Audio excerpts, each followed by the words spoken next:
The maid was hired to care for the Duke's fiancée and ended up sleeping in his arms. Before we begin this beautiful period romance story, tell me in the comments where you're listening from. I love knowing where you're joining me from. Rain still clung to Eliza's cloak when the carriage stopped before the gates of Blackthorn Hall. The sky was heavy and grey, swallowing the hills of Yorkshire in a wet fog. She pressed her hands together, staring up at the vast house that rose like a fortress out of the mist. She had never seen anything so large, or so silent. "Here you are, miss," the driver said. "The Duke's housekeeper will be expecting you." Eliza stepped down carefully, her boots sinking into the gravel. The gate creaked open as if warning her to turn back. But she had nowhere else to go. A thin woman in black waited at the door. "You must be the new maid," she said without warmth. "Mrs. Harker, follow me, don't wander. Don't speak unless spoken to." Eliza nodded quickly. Inside, the corridors smelled of stone and wax. Portraits watched her from the walls, stern men, pale women. Her footsteps echoed. Mrs. Harker led her to a narrow room near the servants' wing. "You'll care for Lady Catherine Harland, the Duke's fiancée. She is delicate, easily unsettled. You'll keep her company and make sure she takes her medicine. That's all." "Yes, ma'am," Eliza whispered. "She's had difficulties with her previous attendants. See that you last longer than they did." When the door closed, Eliza sat on the small cot and breathed out. She had been in service since she was 13, but nothing felt like this. The house seemed to breathe, as if holding its secrets behind every locked door. Moments later, a young maid appeared. "I'm Clara. Mrs. Harker sent me to fetch you. Lady Catherine wants tea in the conservatory." Eliza followed her through endless corridors until light poured through tall windows. The conservatory glowed with pale green glass. Among the ferns sat a young woman in white, her hands trembling over a cup. "So, you're the new one," Lady Catherine said softly. Her voice was fragile, like something about to break. "What is your name?" "Eliza, my lady." Catherine studied her. "You're very quiet. I like that. The last girl talked too much." She smiled faintly, though her eyes didn't. "Do you know who I am to marry?" "Yes, my lady. His Grace, the Duke of Westmore." "Alexander," Catherine murmured. "Such a proper man, so full of duty. You'll see him soon, I'm sure." She looked away, her tone suddenly sharp. "When you do, remember your place." Eliza lowered her eyes. "Of course, my lady." Later, as the afternoon faded, Eliza carried a tray through the great hall. She paused before the fireplace where a tall man stood, hands clasped behind his back. He turned, and for a moment she forgot to breathe. The Duke of Westmore had the kind of presence that made silence stretch. Dark hair, steady eyes, and an expression carved in stone. "You are the new attendant," he said. His voice was calm but carried an edge. "From London." "From Whitby, my lord." He studied her briefly. "And you've come to tend to my fiancée?" "Yes, my lord." "Very well. Lady Catherine's comfort is your only concern. Speak to Mrs. Harker if you need anything." "That will be all." She curtsied, but before she could leave, he asked, "Have you been in service long?" 6 years, my lord." "Then you know discretion is valued above all." "Yes, my lord," she said again, though her voice was smaller now. As she turned to go, he stopped her once more. "You have an honest face, Miss Eliza. I hope it remains that way." She didn't look back. The echo of his words followed her up the stairs. By nightfall, the wind had grown wild. Rain lashed against the windows. Eliza tended to Lady Catherine's chamber, lighting candles and folding blankets. Catherine lay in bed, staring at the ceiling. "Does the rain frighten you?" Eliza asked softly. "No," Catherine said. "It keeps the voices away." Eliza hesitated. "Voices, my lady?" Catherine turned her head, eyes bright. "Sometimes I hear my mother calling. She died here, you know, in this very room. I'm sorry. She was a beautiful woman. Everyone adored her, especially the men of this house." Catherine's lips twisted. "Alexander doesn't like to speak of her." Eliza didn't know what to say. She simply sat beside the bed, holding a cup of tea until the lady's eyes closed. Hours later, after Catherine had fallen asleep, Eliza slipped out into the corridor. The candles flickered with every gust that crept under the doors. Somewhere below, a clock struck 11. As she reached the stairwell, she thought she heard crying. A woman's sobs, distant, but unmistakable. She followed the sound down the hall to Catherine's door. It was slightly open, swaying in the draught. "My lady?" she whispered. No answer. The crying stopped. Eliza stepped inside. The bed was empty. The curtains swayed, but the window was locked. She turned toward the vanity and froze. The reflection showed not her own face, but a shadow moving behind her. She spun around. Nothing. Only silence. Heart pounding, she backed out of the room and shut the door firmly. The house was utterly still again. When morning came, the sun filtered weakly through the mist. Eliza gathered her apron and headed to the kitchen. Mrs. Harker eyed her with suspicion. "You look pale, girl." "I didn't sleep much," Eliza admitted. "The storm was loud. Storms are common here. You'll grow used to them." Catherine remained in her chamber until noon, restless and irritable. "You look as if you've seen a ghost," she said, when Eliza brought her breakfast. "I thought I heard something in the night, my lady." "Ah." Catherine's expression shifted to a faint smile. "Then perhaps you did." Eliza frowned. "You mean someone was awake? Someone always is in this house," Catherine whispered. "Be careful where you listen." That evening, Eliza walked through the main hall again, carrying linens. The Duke appeared at the far end of the corridor, his presence filling the space like thunder. "My fiancée has taken her medicine?" he asked. "Yes, my lord." "And she slept well?" "I believe so." He gave a brief nod, then seemed about to say more. But a servant called his name from the staircase. When he turned to answer, Eliza slipped past and continued upstairs, unsure why her pulse raced. In her small room near the servants' quarters, she sat by the tiny window watching the mist creep across the lawn. She told herself she mustn't think of him, of his voice, or the way his eyes held a sadness he tried to hide. He was a duke. She was a maid. It was nonsense to imagine anything else. A sudden knock startled her. Clara peeked in. "Lady Catherine says the Duke will dine with her tonight. She wants you to bring a fresh gown." Eliza nodded and hurried down the corridor to the wardrobe room. She selected a pale blue dress and carried it carefully to the ladies' chamber. Catherine was sitting by the mirror, brushing her hair. "He's coming," she said softly. "It's been weeks since we've dined together." "You must be pleased, my lady." Catherine met her eyes in the mirror. "Am I? I sometimes wonder if he sees me at all." Eliza folded the gown. "I'm sure he cares for you deeply." Catherine laughed lightly, a sound that carried more sadness than joy. "Men like Alexander don't love, Eliza. They protect. They possess. But love? No. They save that for dreams." Eliza said nothing. She helped her into the gown, adjusted the ribbon at her neck, and stepped back. Catherine's reflection softened. "You remind me of someone," she murmured. "Someone I can't quite name." After they left for dinner, Eliza returned to her room. The storm had returned too, thunder rolling over the moors. She blew out her candle and tried to rest. But near midnight, she heard the crying again. This time it came from the corridor itself. She rose, heart hammering, and opened her door. The hall was empty, except for the faint glimmer of lightning through the windows. She followed the sound down the passage until it faded near the main stairway. Then silence, only the whisper of rain. When she turned back toward her room, a soft light flickered under Catherine's door. She hesitated, then pushed it open.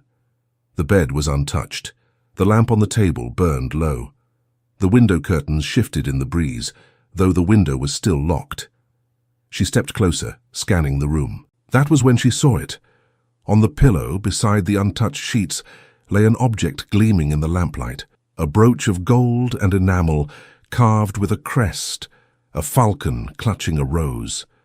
She lifted it carefully, her fingers trembling. The back was engraved with 2 letters intertwined, A.W. She had seen that crest before. It was on the Duke's ring. Eliza looked toward the door, her breath caught in her throat. The corridor was empty, the silence deeper than ever. She turned the brooch over once more, its cold metal pressing into her palm. Outside, thunder shook the sky. The candle flickered and went out.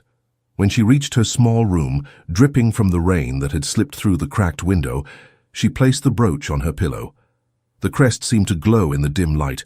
She was certain she had locked her door before leaving. And yet, someone had been there first. Morning came pale and uneasy. Eliza held the brooch in her hand, turning it over and over, wondering who could have left it there. She hid it in the pocket of her apron before heading downstairs. Mrs. Harker was already in the kitchen, directing the servants like a general. "You're late, girl," she said sharply. "I couldn't sleep, ma'am," Eliza replied. "The storms don't excuse idleness. Lady Catherine is awake and demanding her tea. Move."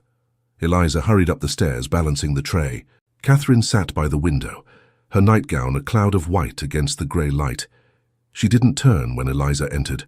"You were in my room last night," Catherine said quietly. Eliza froze. "Yes, my lady. I thought I heard you calling."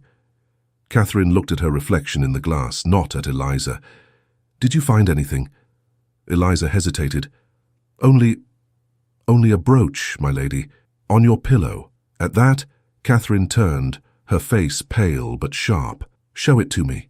Eliza took it from her apron. Catherine stared at it, her hands trembling slightly. "This isn't mine," she said. "It belonged to Alexander's mother." "The Duchess? She wore it the night she died." Eliza's breath caught. "How did she—" "Enough." Catherine's tone was sudden, cutting. "Do not speak of her in this house." Eliza bowed her head. "Forgive me, my lady." Catherine pressed the brooch into Eliza's palm. "Keep it. If he asks, you never saw it. Do you understand?" "But why?" "Because I said so." The conversation ended there.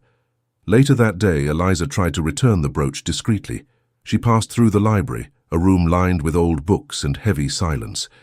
She opened a drawer in the writing desk, hoping to leave it where it might be found without question. A deep voice stopped her. "What are you doing there?" She turned so quickly the drawer slammed shut. The Duke stood in the doorway, his eyes hard. "My lord, He crossed the room in 2 strides. "That drawer is locked." "It was open, sir. I only meant—" His gaze fell on the brooch still in her hand. "So that's where my mother's pin went." "No, my lord, stealing from my family." His voice was low, sharp as a blade. "I thought you were different." Eliza felt heat rise to her face. "I found it, my lord, in Lady Catherine's room. I came only to return it." He reached out his hand. "Give it to me." She obeyed, though her hands shook. He looked at the brooch for a long moment, his jaw tight. "You expect me to believe that you found this lying about?" "Yes, my lord." His eyes softened only slightly. "You'll forgive me if I find that difficult." Catherine's voice came from the doorway. "It's true." Both turned. She stood there in a pale gown, her cheeks flushed. "I told her to bring it to you. I misplaced it yesterday." "Don't scold her for my mistake." Alexander hesitated. "Catherine, this belonged to—" "I know what it was," she interrupted, "and I know what it means to you. But I did not steal it." He looked between them, uncertainty crossing his face. Finally he sighed. "Very well." He turned to Eliza.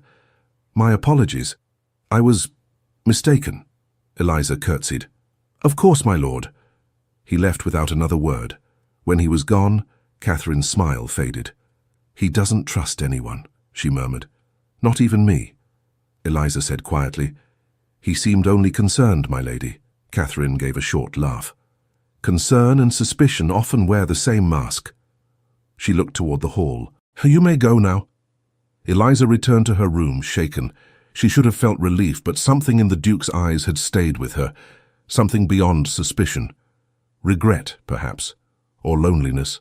That night the house was calm, but Eliza couldn't rest. She replayed every word of that encounter until dawn painted the windows pale. When she went to attend Catherine the next morning, the lady was sitting at her dressing table, pale and trembling. "Are you unwell, my lady?" Catherine looked up with a strange smile. "You are very kind, Eliza. Too kind. I only do my duty." "Yes. And that is why I can trust you." Catherine reached for her hand suddenly. "Promise me you'll stay with me, no matter what anyone says." Eliza blinked. "Of course, my lady." "I don't mean just for today," Catherine said in a low voice. "I mean through whatever comes next. You mustn't leave me." "I won't." Catherine released her hand and leaned back with a sigh. "Good. Then I can rest." Later that day, while tending the fire, Eliza noticed a shadow in the doorway. The Duke stood there again, watching. "She seems calmer with you," he said quietly. "I do what I can, my lord." He nodded. "I was harsh yesterday. It wasn't fair to you." "I understand, sir." His eyes lingered on her. You don't speak like most servants. I was raised in a parish school, she said. The mistress there believed even maids should learn to read. He smiled faintly, the first real smile she had seen from him. A rare belief. For a brief moment, silence stretched between them, not heavy but strange, like a breath held too long. Then footsteps echoed in the corridor, and Mrs. Harker appeared. "My lord, Lady Catherine requests your presence," she said briskly. The smile vanished. "Of course." He turned to go, but before he did, he said softly to Eliza, "You have a steady heart, Miss Eliza. Don't lose it in this house." After he left, Mrs. Harker gave Eliza a sharp look. "You'll keep your eyes on your work and not on his lordship, do you hear?" "Yes, ma'am." But Mrs. Harker didn't leave. "I've seen girls like you before.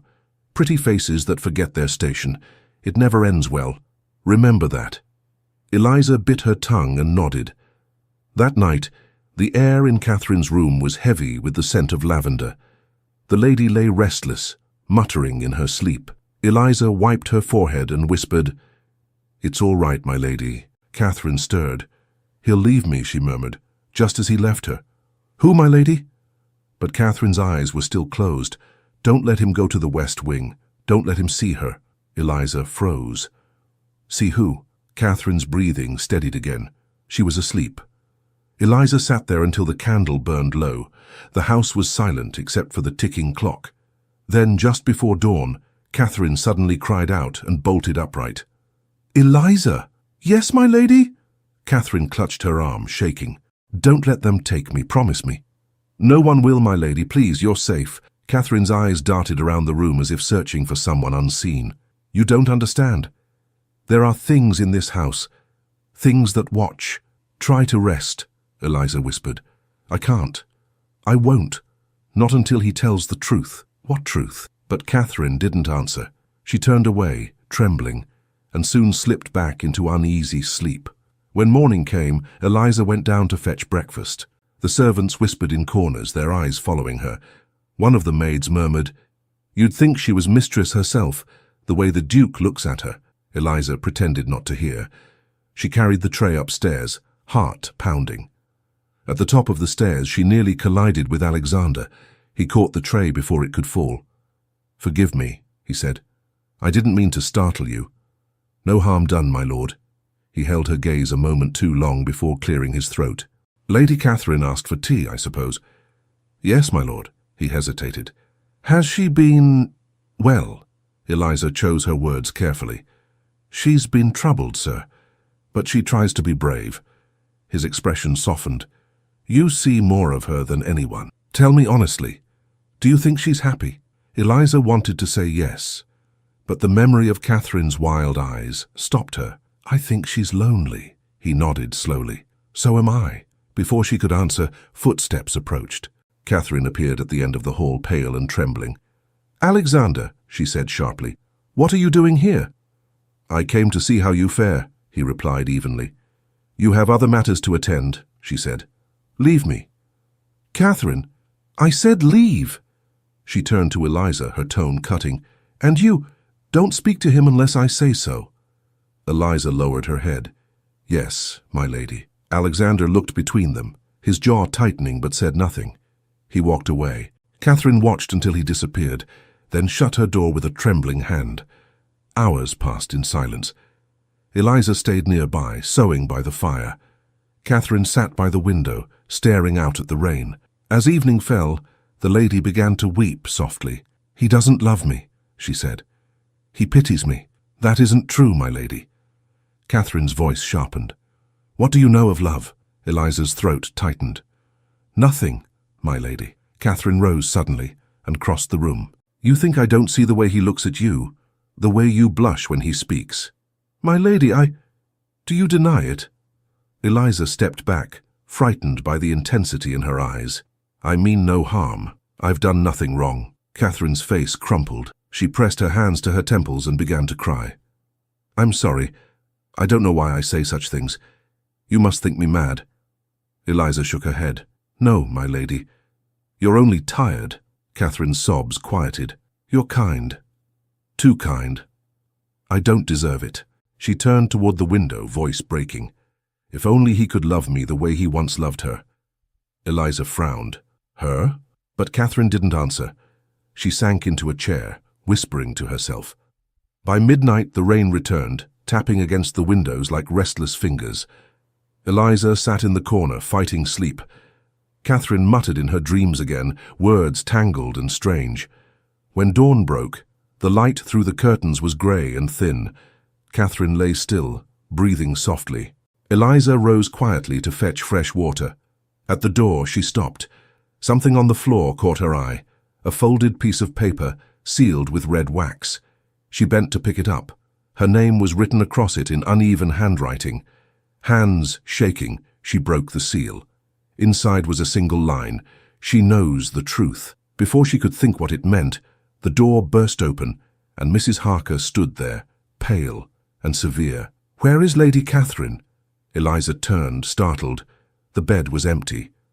"Gone," Mrs. Harker hissed. "She's gone." Eliza's mind went blank. "She was here, I swear she was here." "Don't lie to me, girl." "I'm not," Mrs. Harker glared. "The Duke will hear of this."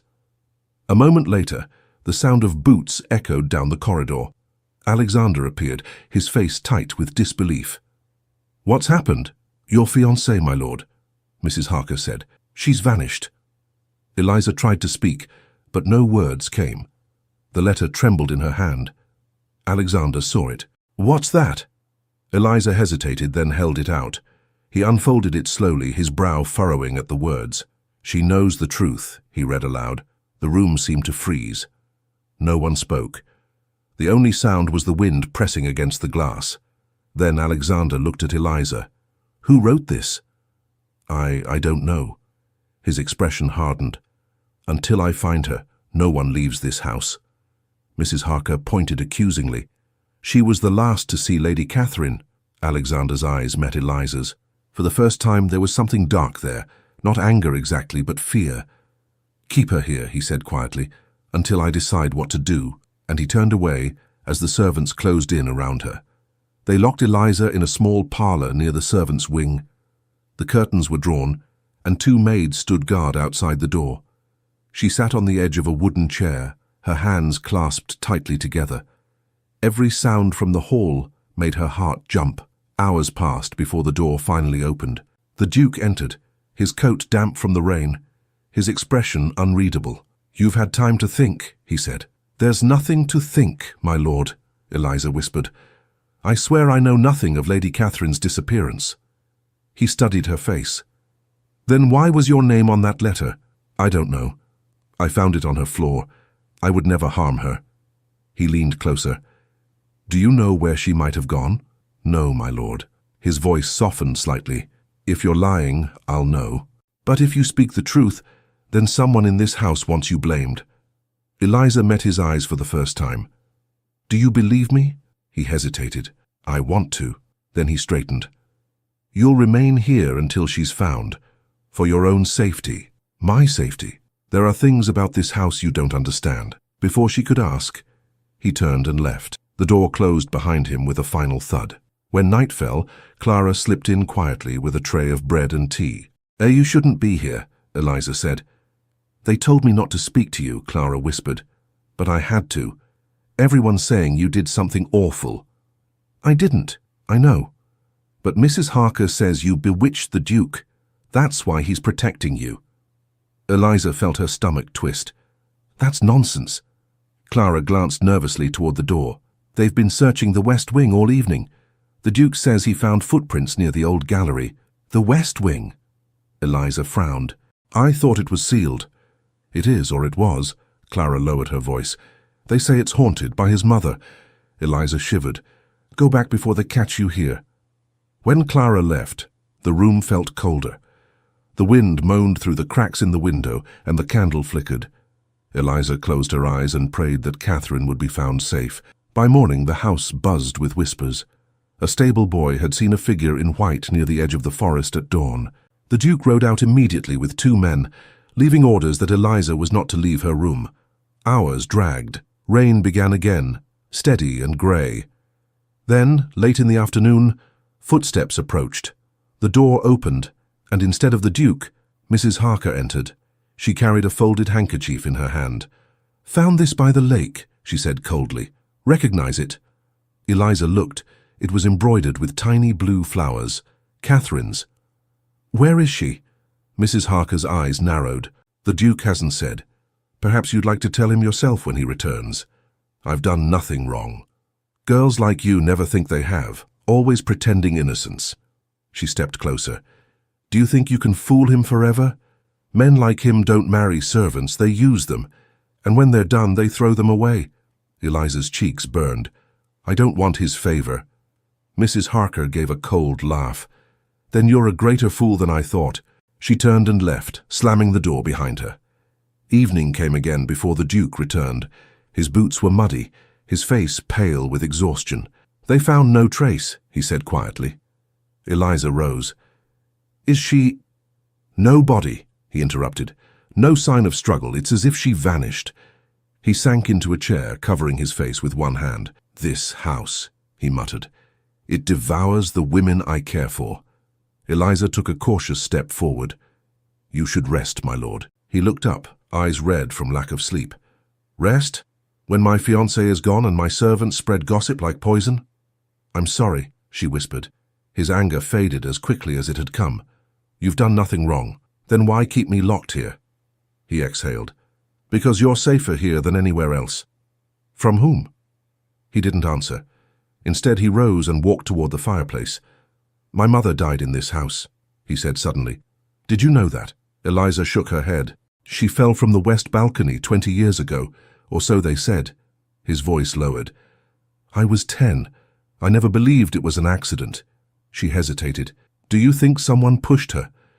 "I think the truth was buried with her." Silence filled the room until the fire crackled. Then Eliza spoke softly. "Lady Catherine told me she heard voices. She said her mother called to her." He turned sharply. "She said that?" "Yes, my lord." His jaw tightened. "She shouldn't have known." "I told no one." "What do you mean?" "The night my mother died, she screamed my name. I was too far away to reach her." Eliza took a breath. "Perhaps Lady Catherine read about it." "No." His tone was absolute. "The report was sealed. Only I knew." The air between them thickened with unspoken questions. Finally he said, "Whatever Catherine believed, she wasn't mad. Someone frightened her. Someone wanted her silence." Eliza's voice trembled. "You think she was taken?" He met her eyes. "I think she discovered something she shouldn't have." He walked toward the door but stopped halfway. "You're free to move about the servants' floor, but you'll speak to no one about this, not even Mrs. Harker." "Yes, my lord." When he was gone, Eliza pressed her hands to her face. The firelight made shadows dance across the walls, forming shapes that seemed almost alive. The next day, the Duke ordered the staff to resume their duties as if nothing had happened. Servants moved through the halls in uneasy silence. The tension was a living thing. Eliza tried to focus on her chores, though every corner of the house seemed to whisper Catherine's name. While dusting the shelves in the library, she noticed the Duke standing at the far end, staring up at a painting covered by a thin layer of dust. She hesitated, then approached. "My lord?" He didn't turn. "Do you know who this is?" The portrait showed a young woman with soft eyes and a smile that felt strangely familiar. "No, my lord. My mother," he said quietly. "Catherine looks just like her." Eliza studied the face again and realized he was right. The same delicate features, the same calm sadness. "She was beautiful," Eliza murmured. "She was," he said, "and she died before she could tell me what truly happened here." Eliza lowered her voice. "Perhaps Lady Catherine went looking for answers." He turned to her sharply. "You think she went to the West Wing?" "I don't know. But she said someone wanted to harm her." He looked away, jaw clenched. "Then we'll find her." For a long moment, neither moved. The air between them felt charged. Then Eliza said softly, "You should rest, my lord." "You haven't slept." He gave a tired smile. "You sound like her." "Like Lady Catherine?" "No, like my mother." He stepped closer, then stopped himself. "Forgive me, I've said too much." Eliza's pulse raced. "You needn't apologize." He nodded once and left. That evening she sat by the small window in her room, staring out at the endless rain. Something about the portrait haunted her, the way the Duchess's eyes seemed alive, almost aware. Around midnight she heard footsteps in the hall. At first she thought it was one of the maids, but the steps were slow and deliberate. She rose and opened her door just a crack. A candle flickered at the far end of the corridor. The light moved, then disappeared around the corner leading to the old staircase. "Hello?" she whispered. No answer. Curiosity pushed her forward. She followed the glow down the narrow stairs and into the lower corridor of the west wing. The air smelled of dust and age. The candlelight flickered ahead, bouncing off stone. When she turned the corner, the flame vanished. Only the echo of her heartbeat remained. She lifted her own candle higher. "Is someone there?" A cold breeze swept past, almost like a sigh. She turned and gasped. The painting of the Duchess hung crooked on the wall beside her. Beneath it, a small door stood slightly open. Eliza knelt, pushing it wider. It led to a narrow passage hidden behind the wall. Before she could enter, a voice came from behind her. "You shouldn't be here." She spun around. The Duke stood in the shadows, his expression unreadable. "My lord, I heard someone," she said quickly. "I thought—" "You heard this house playing tricks," he interrupted. "It does that. There's a passage," she said, "behind the wall." He stepped forward, closing the small door with a firm hand. "Forget it. It leads nowhere worth finding. But what if Lady Catherine—" "Enough." His tone left no room for argument. "Go back to your room." Eliza hesitated. "Yes, my lord." He watched her go until she disappeared up the stairs. Then she heard the sound of the door locking behind her. Back in her room, she lay awake until dawn, wondering what he wasn't telling her. When the morning bell rang, she went about her chores, trying to act normal, but by mid-morning, the Duke sent for her again. He stood by the window of his study, staring out at the mist. "The men searched the forest again," he said without turning. "Nothing." "I'm sorry, my lord." He looked over his shoulder. "Tell me, Miss Eliza, do you believe in fate?" She blinked. "I don't know, sir. I used to think our lives were our own. That duty could shape us, but lately—" He trailed off, shaking his head. "Lately, I wonder if everything was decided long ago." She stepped closer. "You can't think that, can't I? My mother died here. Now Catherine has vanished. And you, a stranger, arrived just before it happens." Eliza froze. "You think I had something to do with it?" He sighed. "No, but I think this house wanted you here." "The house?"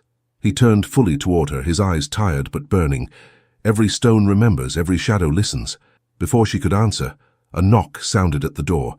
Mrs. Harker entered, clutching her apron. "My lord," she said breathlessly.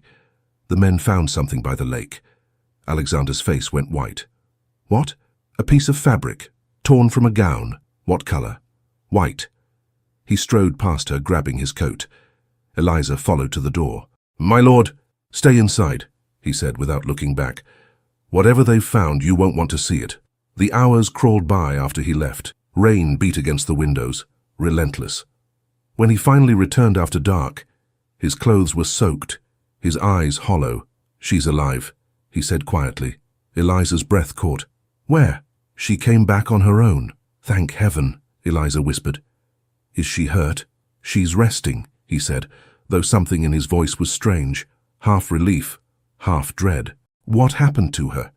She wouldn't say. He turned away, staring into the fire. "But she asked for you." Eliza's pulse quickened. "For me?" He nodded. "Go to her. She wants to speak with you alone." When Eliza reached Catherine's room, the candles burned low, casting long shadows. Catherine lay against the pillows, her skin pale as the sheets. "My lady," Eliza said softly. "I'm so glad you're safe." Catherine opened her eyes slowly. "Safe," she murmured. "No, Eliza, none of us are safe here." Eliza stepped closer. "What do you mean?" Catherine's lips trembled. "He told me the truth." "Who?" Catherine's gaze drifted toward the window. "Alexander." Eliza's heart pounded. "What truth?" Catherine looked back at her, eyes full of tears. "That you were never meant to come here. You were meant to remember." Eliza frowned. "Remember what?" Catherine reached for her hand and whispered, "That this house already belongs to you." Eliza stood frozen beside Catherine's bed, her pulse loud in her ears. "Belongs to me?" she whispered. "My lady, I don't understand." Catherine smiled faintly, her voice weak but steady. "Of course you don't. Neither did I. Not until he told me. The Duke said your face reminded him of someone he once loved. He didn't mean me. Eliza's stomach twisted. You must be mistaken. His Grace barely knows me. Catherine's hand trembled as she reached for the cup on her nightstand. He knows you better than you think. He said you walk like her, speak like her. He said it frightened him.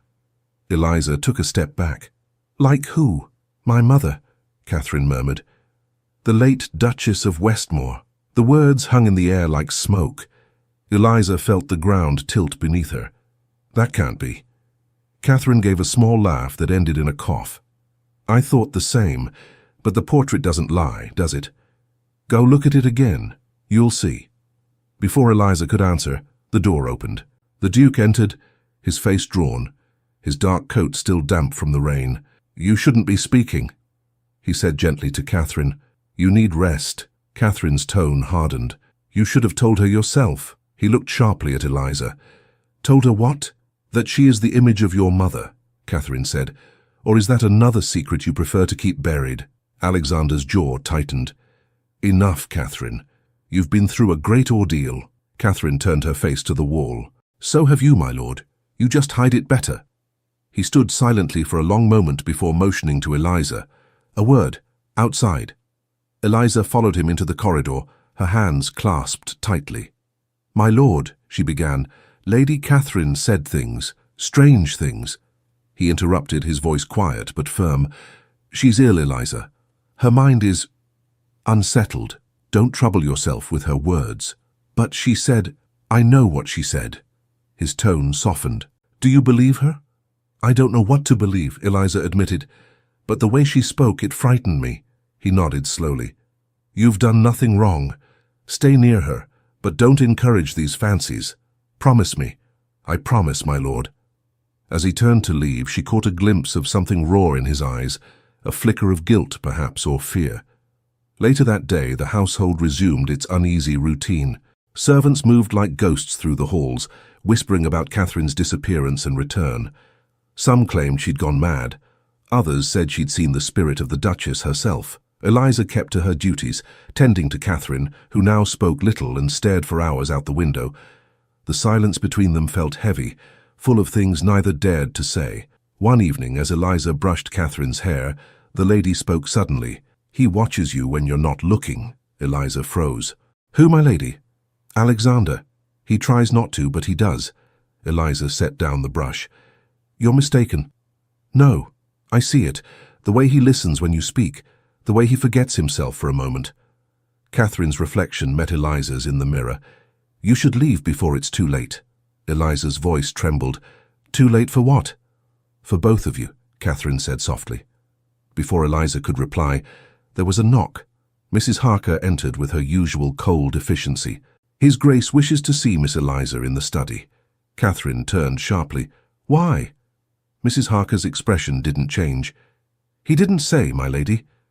Catherine's fingers tightened on the edge of the vanity. Don't go. Eliza hesitated, but duty won. I'll return shortly, my lady. In the Duke's study, the fire burned low. Papers covered the desk, and maps of the estate were pinned to the wall. Alexander looked up when she entered. You sent for me, my lord? Yes.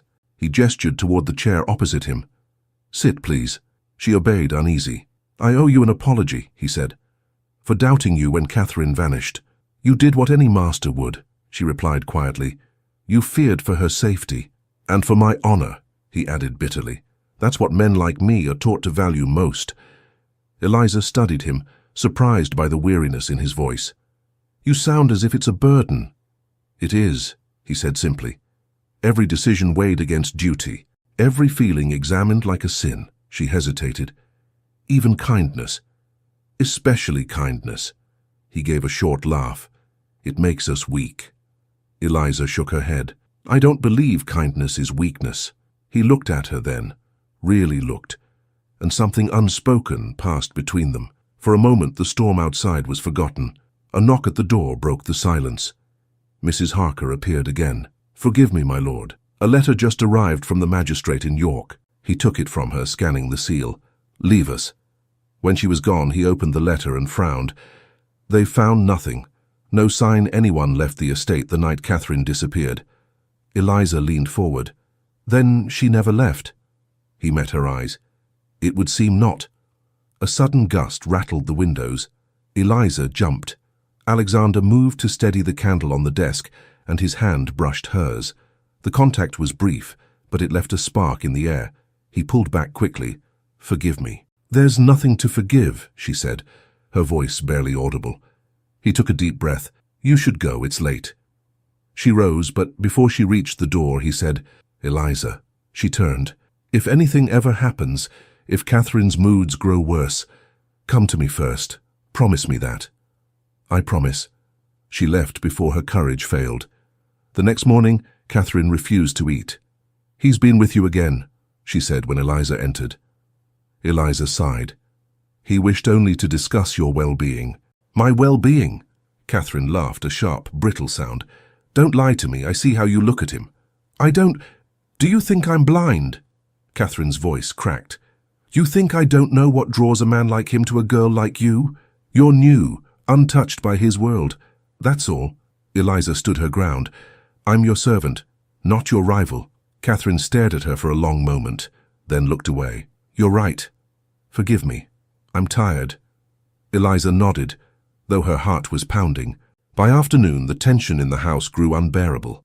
Servants whispered that Catherine had quarreled with the Duke earlier in the day.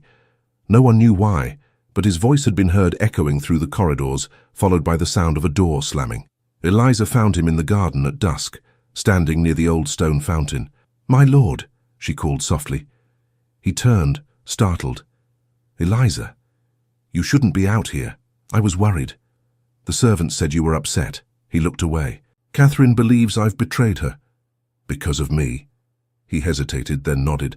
"She thinks I—" He stopped himself. "It doesn't matter what she thinks." Eliza stepped closer. "You should speak to her. She loves you." He gave a bitter smile. "She loves the idea of me, the noble Duke who can fix what's broken, but I can't even fix myself." "You're too hard on yourself," she said softly. He looked at her then, eyes searching. "You don't know what I've done." "Then tell me." He shook his head. "Some things are better left buried." Thunder rolled across the moors, and the first drops of rain began to fall. "You should go inside," he said, "before the storm worsens." Eliza hesitated, then turned to leave, but as she reached the terrace, she heard him call her name. "Eliza." She turned back. "Thank you," he said quietly, "for believing I'm not a monster." She didn't answer, only bowed her head and hurried back toward the house. That night, sleep wouldn't come. The storm raged, shaking the shutters. Around midnight, she rose to check on Catherine. The lady was sitting upright in bed, her eyes wide. "My lady," Eliza whispered.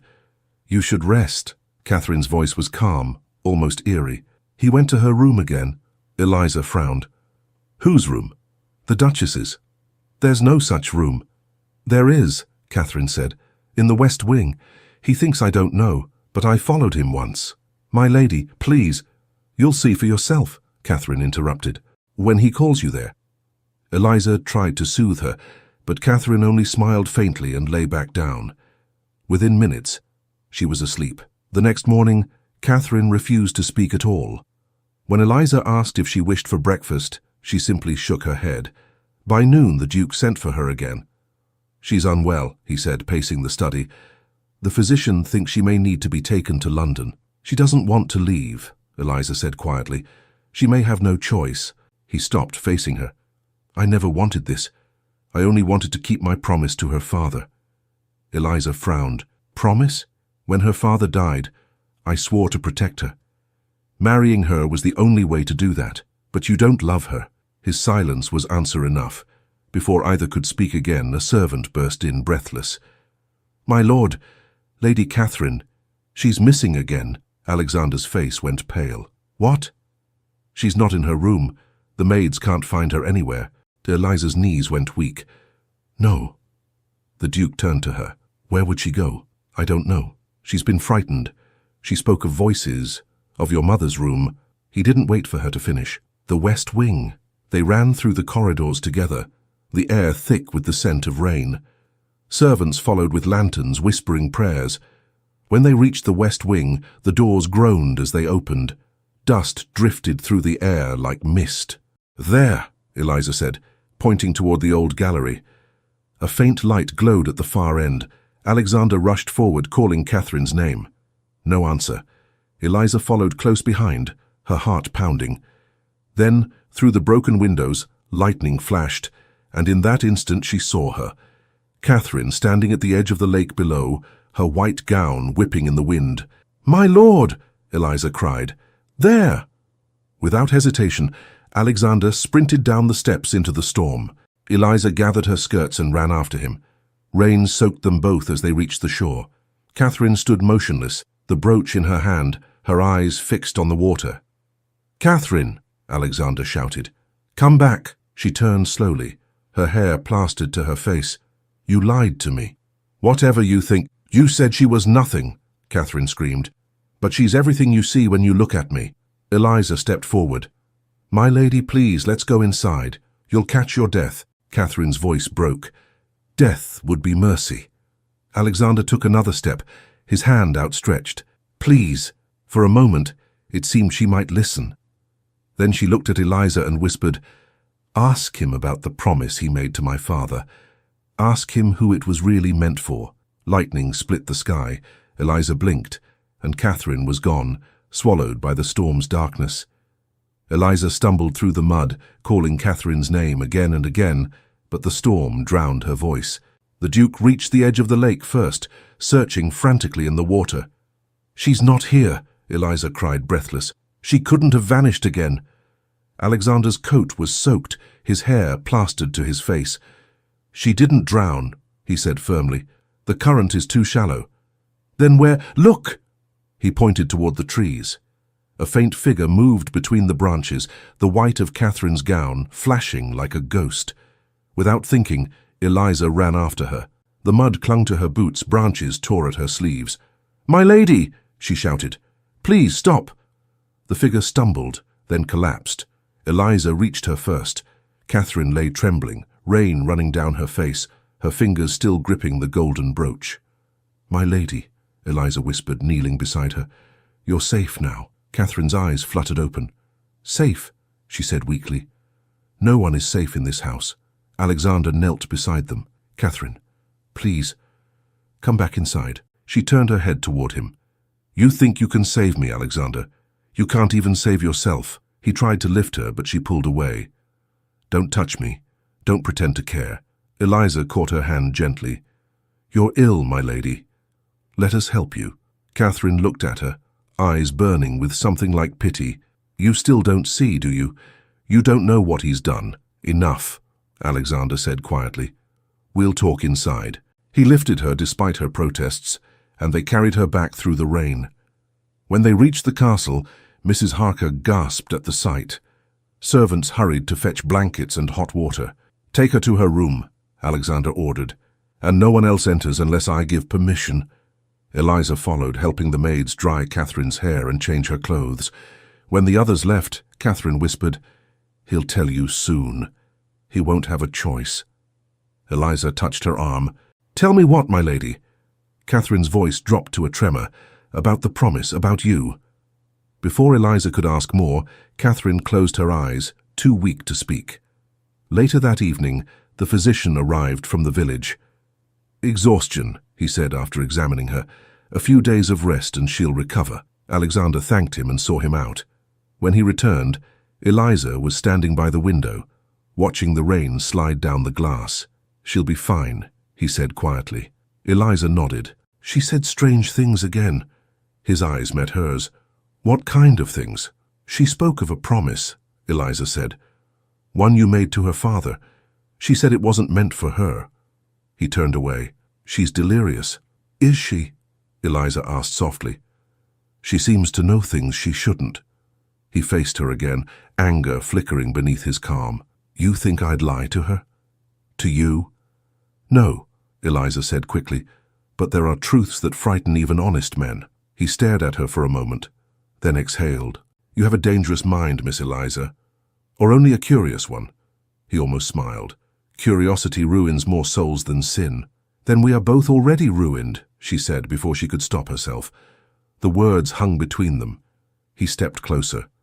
Do you mean that? She looked up at him, rain still dripping from her hair. I mean, I don't fear you, my lord. Not anymore. Something in his expression shifted, softened, then hardened again. He took a step back. You should. Eliza's pulse quickened. Why? Because if you stay, I won't be able to pretend anymore. She didn't understand, or perhaps she did, but couldn't admit it. He turned away, his voice rough. Go back to your room. She left without another word. For 2 days, Catherine slept, and the castle grew strangely quiet. The servants spoke little, moving through the halls like shadows. On the 3rd night, Eliza went to the kitchen to fetch broth. She found Mrs. Harker waiting. You've brought enough trouble to this house, the woman said coldly. I only do my duty, Eliza replied. Your duty is to obey, not to enchant. Eliza frowned. I've done nothing improper. Then why does his lordship look at you as if you were the only soul left on earth? Eliza's face burned. You imagine things. Do I? Mrs. Harker's lips curved into a bitter smile. I saw the same look on his father once. It ended in ruin then too. What are you talking about? The older woman leaned close. You don't belong here, and if you're wise, you'll leave before he destroys you as well. Eliza stared at her, speechless, until Mrs. Harker turned and disappeared into the dark corridor. When Eliza returned to Catherine's room, the lady was awake, sitting upright. You were gone long enough, Catherine said softly. I went for broth. Always serving, Catherine murmured. Always helping. Do you think goodness will save you? Eliza hesitated. It's all I have, Catherine smiled faintly. Then guard it well. The house eats kindness. Eliza set down the tray. You should eat, my lady. Catherine shook her head. He's the one who should be fed. His guilt, his need to atone, they're starving him. My lady, do you love him? Catherine asked suddenly. Eliza froze. No, of course not. Catherine's eyes searched hers. Liar. You do. I see it. I would never... Catherine reached out and grasped her wrist. He'll ruin you if you stay. Before Eliza could reply, the door opened. Alexander stood there, pale and worn. Is she troubling you again? No, my lord, Eliza said quickly. Catherine released her hand. Trouble is all I am to you now, isn't it? Alexander's tone softened. You need rest. That's all. I need truth, Catherine said. But you've never given me that. He said nothing. After a moment he turned to Eliza. Walk with me. Eliza followed him out into the hall. The candles flickered as they walked. Neither spoke until they reached the staircase. She's worse, he said quietly. Every word she says cuts like a knife. She's frightened, Eliza replied. And lonely. So am I, he murmured. The words hung in the air. She looked at him. Then let someone help you. I can't, he said. There are things you don't know. Then tell me, she said. He hesitated, then motioned toward the gallery. Not here. They walked to the library, the fire low and warm. He poured himself a glass of brandy but didn't drink it. When Catherine's father died, he began, he left me his estate in trust. But there was a price. I was to marry his daughter. It was meant to save her from ruin. Eliza frowned. And yet it ruins you both. He gave a sad smile. Perhaps. But it's a debt I owed. To him? To myself, he said, because I failed to save another once. Eliza's voice softened. Your mother? He nodded. She loved a man beneath her station. My father discovered it and... He stopped, jaw tight. He made certain the man vanished. My mother followed soon after. I'm sorry, Eliza whispered.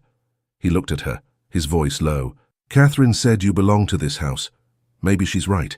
You understand its pain better than anyone I've known. Eliza's throat tightened. You shouldn't say that, my lord. Why?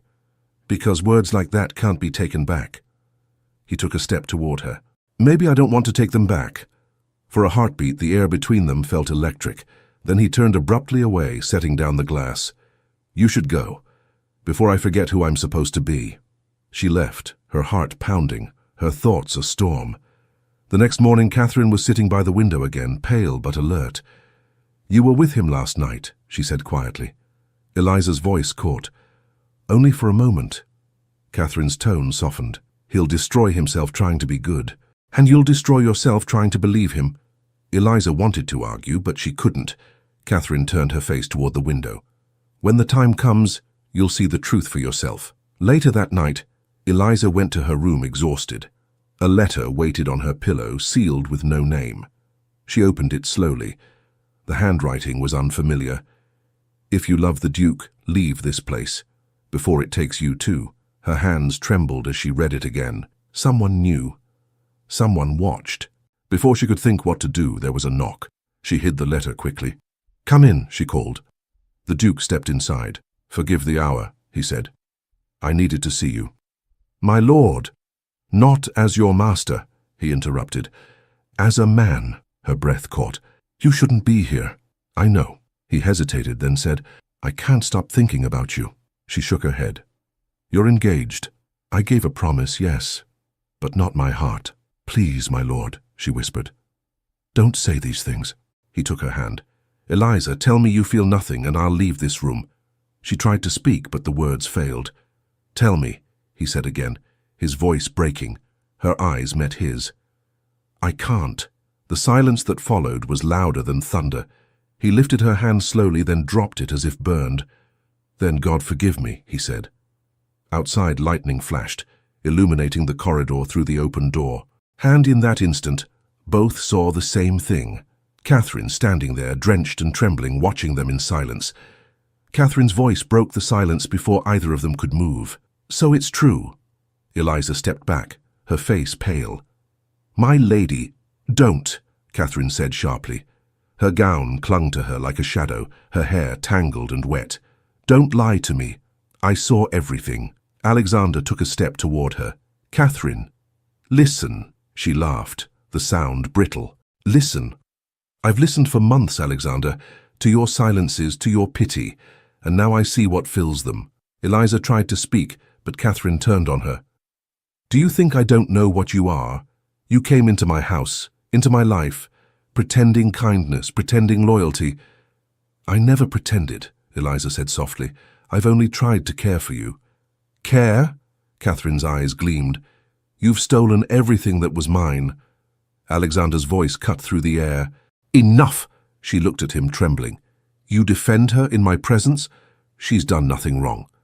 Catherine stared at him for a long moment, then smiled faintly. "Not yet, but she will." Before he could reply, she turned and left the room, her steps echoing down the corridor.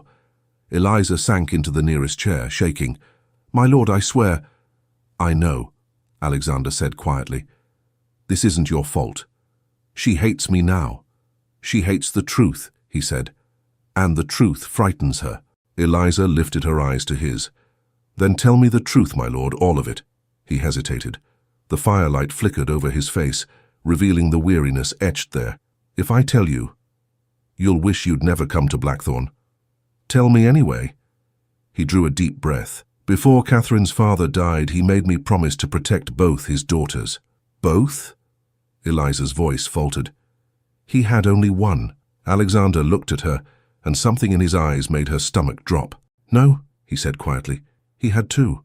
She stared at him, unable to speak. "One legitimate," he continued, "and one born of a servant girl who died before anyone knew the truth. The child was sent away. No name, no inheritance. But her father never forgot." Eliza's pulse pounded. "You mean—" "Yes," he said. "You." She stepped back, shaking her head. "No, that's not possible." "I didn't believe it either at first," he said. "But when you arrived, I saw her face. The Duchess's face. In yours. The same eyes, the same quiet strength. I found the record myself. The servant's name was Mary Holloway." Eliza's vision blurred. "My mother's name was Mary Holloway. I'm sorry," he said softly. "I should have told you sooner, but I wanted to be sure." Eliza's hands trembled. "So I'm Catherine's sister?" "Yes." The word struck her like a blow.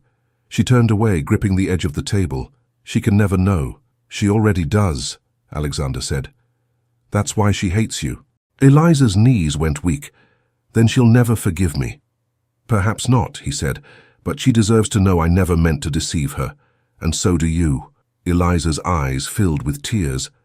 "Everything makes sense now. the way the house felt familiar, the way people stared. He took a cautious step forward. "Eliza, none of this changes what's in my heart." She shook her head. "It changes everything. You made a promise to her father to protect me. That's all this is." "No," he said fiercely. "What I feel for you isn't duty. It's the first thing in my life that feels true." She met his gaze, torn between fear and longing. "And Catherine?" "I'll end the engagement," he said. "It's a lie built on pain. I won't live that way anymore." "You can't," she whispered. "It would destroy her." "It's already destroying her," he said quietly. Before she could answer, a knock came at the door. Mrs. Harker entered, her expression grave. "My lord, Lady Catherine is gone." Alexander stiffened. "Gone? Again?" "She left a note on her dressing table. She's taken a carriage to London." He snatched the note from Mrs. Harker's hand and read quickly. His face darkened. "She's gone to her uncle. She intends to break the engagement publicly." Eliza's breath caught. "Then it's over." Alexander looked at her, his voice low. "Not until she's safe. I'll ride after her in the morning." Mrs. Harker frowned. "And the girl?" "Eliza stays here," he said firmly. "She's under my protection." Mrs. Harker's eyes narrowed. "Protection, my lord, or something else?"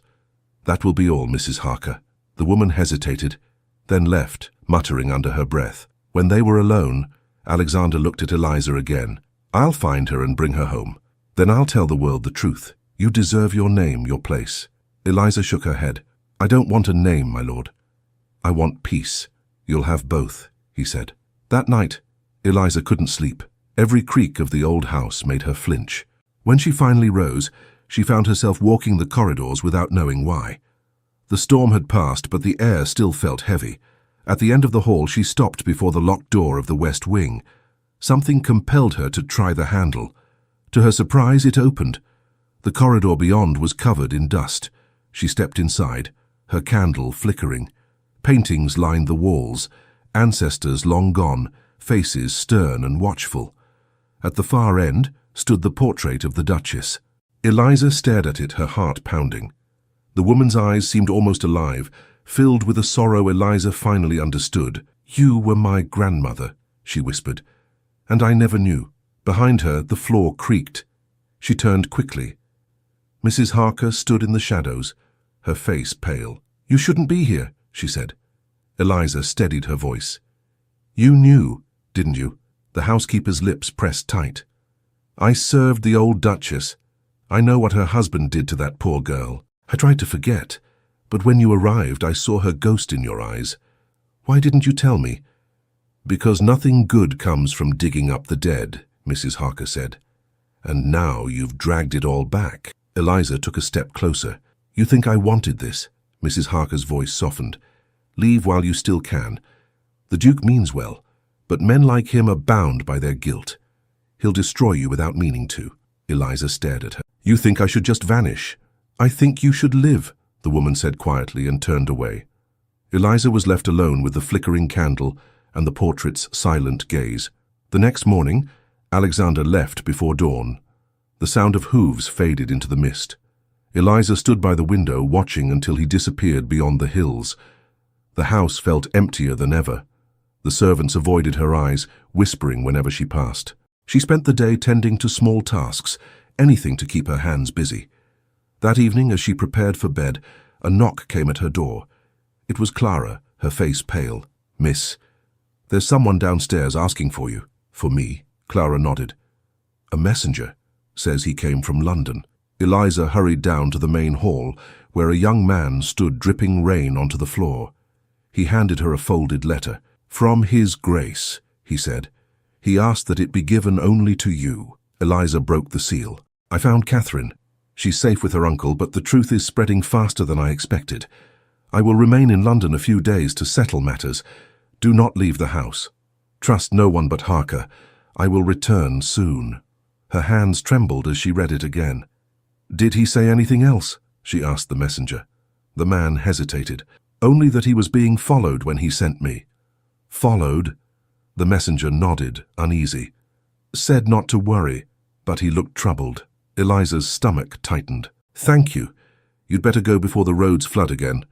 When he left, she stood in the silent hall, the letter crumpled in her hand. That night, she dreamed of the lake, of Catherine standing on the shore, holding the brooch and whispering her name. She woke with a start. Moonlight filtered through the curtains. Somewhere in the distance, a clock struck 3. A sound came from the corridor, a door opening. Soft footsteps. She rose quietly, wrapping her shawl around her shoulders, and stepped into the hall. At the far end, a figure moved in the darkness. A woman's shape, pale and still. "Catherine?" Eliza whispered. The figure turned slowly. It wasn't Catherine. The candlelight caught her face, familiar and yet impossible. The same features that hung in the portrait of the Duchess. The same eyes that watched her every night from the gallery. Eliza couldn't move, couldn't breathe. The figure raised a hand, pointing toward the west wing. Then, as suddenly as it had appeared, it vanished into the shadows. Eliza clutched the wall for balance, heart pounding. She didn't know if she'd seen a ghost or her own reflection. But as she turned back toward her room, she saw something lying on the floor beneath her door, a folded letter sealed with black wax. She picked it up, her fingers trembling. The seal bore the crest of the Duke. Inside, in the same handwriting as before, were 6 words: "If you love him, leave tonight." Eliza stared at the letter, her pulse hammering. The wax seal gleamed in the candlelight, the Duke's crest unmistakable. But the handwriting, though careful, didn't look quite right. The lines were too sharp, the loops too heavy. She folded it quickly, hiding it in her apron as footsteps echoed in the hall. Clara appeared, rubbing her eyes. "Miss, are you all right?" "Yes," Eliza said quickly. "Go back to bed. You're shaking. It's just the cold." Clara hesitated. "Mrs. Harker says strange things have been happening since His Grace left. Doors opening on their own, voices in the west wing." Eliza forced a smile. "Superstitions. Go now." When the girl was gone, Eliza pressed a hand to her chest. "If you love him, leave tonight." The words rang in her mind like a warning bell. She lit another candle and went to the library. The fire was out, but she didn't care. She needed to think. Who would want her gone? Mrs. Harker? Catherine's uncle? Or Alexander himself? A sudden gust rattled the window, making her jump. When she turned, she saw movement near the far shelf, a shadow slipping between the bookcases. "Who's there?" she called. No answer. She took a step forward. Her candle flickered and went out. "Eliza!" The voice was a whisper, barely a breath. She froze. Who said that? "Eliza!" The sound came from behind her this time. She spun around and saw a figure standing near the fireplace, faint and pale as smoke. It was the Duchess. Her face was calm, her hands clasped before her, the same as in the portrait. But her eyes, those eyes were filled with grief so deep it silenced the room. Eliza could only whisper, "What do you want from me?" The ghost raised one trembling hand and pointed toward the door. Then she vanished. Eliza stumbled back, clutching the table for balance. The room was empty again. Only the whisper of wind remained. At dawn, she went to Mrs. Harker. The housekeeper looked exhausted, dark circles under her eyes. "You're awake early," Mrs. Harker said. "I couldn't sleep," Eliza replied. "Someone left a letter at my door. It bore the Duke's seal." Mrs. Harker frowned. "May I see it?" "I destroyed it," Eliza lied.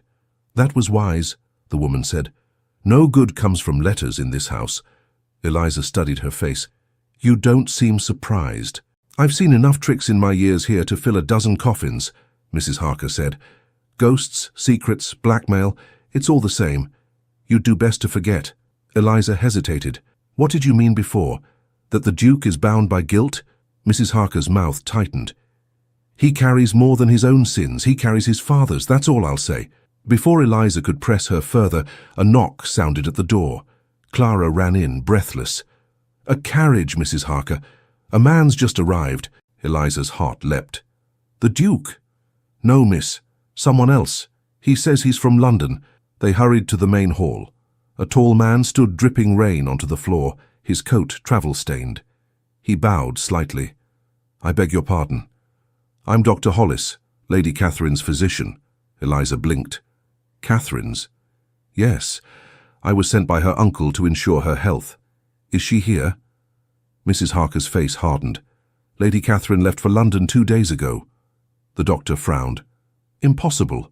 She never arrived. The silence that followed was suffocating. Eliza's voice trembled. Are you certain? I arrived at her uncle's townhouse yesterday. They expected her, but no carriage came. Mrs. Harker crossed herself. Then she's gone again. The doctor turned to Eliza. His Grace wrote to me before I left. He said you were the one who cared for her best. Did she say anything before she departed? Eliza nodded slowly, only that she meant to set things right. The doctor's expression darkened. Then I fear she's in danger.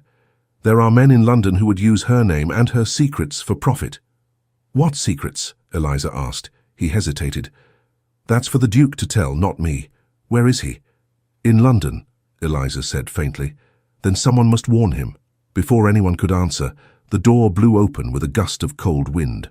A servant stumbled in, holding a scrap of cloth. Found this near the road, ma'am, he said, panting. It's from the Duke's carriage. Mrs. Harker grabbed it.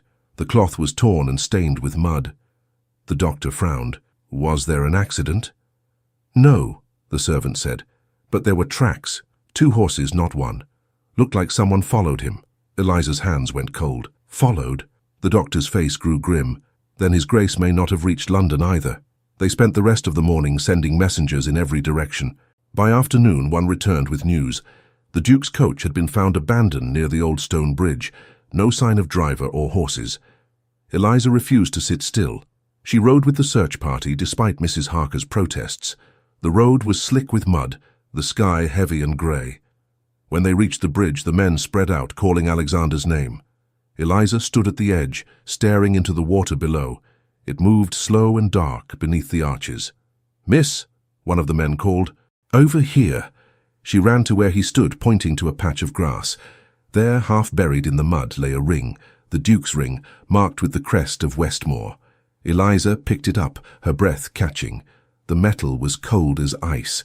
The doctor came to her side. It doesn't mean he's gone, he said quickly. He could have dropped it. But Eliza barely heard him. We have to keep searching. They searched until dusk, but there was nothing. No carriage, no horses, no trace of the Duke, only the ring. When they returned to the castle, Mrs. Harker met them at the door. Anything, Eliza shook her head. Then we pray, Mrs. Harker said quietly. That night, the castle felt like a tomb. The servants whispered in corners, eyes darting toward the windows, as thunder rolled in the distance. Eliza sat in the library, the ring on the table before her. Clara brought her tea, but didn't speak. Hours passed. At last, Eliza rose and went to the portrait gallery. The Duchess's eyes seemed to follow her as she moved through the shadows. You wanted me to leave, Eliza whispered. Was this why? To spare me from losing him? The candle flickered. For a moment, she thought she saw the faint outline of a figure behind her, the shimmer of white silk. She turned, but the hall was empty. She returned to her room and found another letter on the floor, the same black wax seal. Her hands shook as she opened it. This time, only one line. He is alive, but not free. Eliza's heart leapt. She ran to Mrs. Harker's room and pounded on the door. The woman opened it in her nightclothes, frowning. What in heaven's name? Someone knows where he is, Eliza cried, holding out the note. Mrs. Harker took it, reading quickly. Where did this come from? It was under my door. The older woman's face darkened. Then someone's in the house. They searched the corridors together, candles in hand, but found nothing. No footprints, no open doors. Only silence. When dawn came, Mrs. Harker called the doctor to the study. We must send word to the magistrate, she said. This is beyond us now. But Eliza wasn't listening. She was staring at the fireplace. Above the mantel hung a map of the estate, yellowed and torn. Near the bottom corner, faint letters marked a place she'd never noticed before. Holloway Crypt. Her mother's name. Eliza touched the map. What is this? Mrs. Harker turned. An old family tomb, long sealed. Where is it? In the woods beyond the lake. Why? Eliza didn't answer. She already knew. As soon as the others were occupied, she slipped out, wrapping her cloak tight. The path to the lake was slick with fog. She followed it until the trees opened onto a clearing. There, half hidden by ivy, stood the entrance to the crypt, a stone door marked with the crest of Westmore. Her candlelight flickered over the carvings. The air was cold, heavy with the scent of earth. She pushed the door. It groaned but gave way. Inside, narrow steps led down into darkness. Eliza. The voice made her freeze. She turned and saw Alexander standing at the bottom of the steps, pale and disheveled, his shirt torn, his face shadowed. "My lord," she gasped. "You're alive," he smiled faintly. "Barely." She ran down to him. "What happened? Where have you been?" "They tried to stop me," he said. "Catherine's uncle. He knows the truth about you. He wanted me to keep it buried." Eliza touched his arm. "You're hurt." "It's nothing." He looked around the crypt. "This place, I thought it was gone." "You were brought here?" He nodded. "They left me to die, thinking no one would find me. But I escaped." "Then we must go," she said. "You're not safe." "Neither are you," he replied. "If they learn I'm alive, they'll come for both of us." "We can leave tonight," she said. "Start over." He took her hand. "Would you?" "Yes." He smiled again, tired but sincere. Then it settled. Before she could speak, a sound echoed from above, footsteps on the stone stairs. Alexander pulled her close. "Someone followed you." A figure appeared in the doorway, holding a lantern high. The light caught her face. It was Catherine.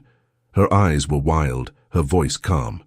"I told you the truth would find you both." The lantern's light flickered against the stone walls as Catherine descended the steps, her pale face half hidden beneath her hood. Rain dripped from the hem of her cloak, each drop echoing like a heartbeat. "Catherine," Alexander said carefully, stepping forward, "you shouldn't be here." She laughed softly. "Neither should you. I thought you were dead. Imagine my surprise when I saw your horse tethered outside the woods." Eliza moved closer to Alexander, her voice trembling.